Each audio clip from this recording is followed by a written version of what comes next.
Qurban payı necə bölünməlidir? Bilirsiniz, qurban payı dəlil yoxdur necə bölünsün. Yəni Quran sünnədən. Sadəcə var sahabələrdən, var tabinlərdən, alimlərin sözləri necə bölünməyə, amma ona necə bölünməlidir dəlil yoxdur açıq-aydın.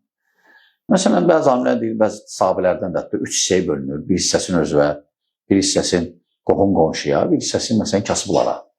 Və ya necə rahat, neçə pay olmalıdır, o barədə bir şey yoxdur, dəqiq. 7 pay ola bilər, o heyvana baxır, cəndəyinə baxır, ağırlığına baxır. Məsələn, ola bilər elə qoyun kəsilsin ki, 3 pay alınsın, özünə saxlayandan sonra. Və ya məsələn, ola bilər 5 pay olsun, ola bilər 8 pay olsun, 15 pay olsun. Sadəcə insan özü bunu tənzimləsin. Kəssin heyvanın, bir hissəsini özünü götürsün, qalan hissəsini paylar eləsin, istəsə.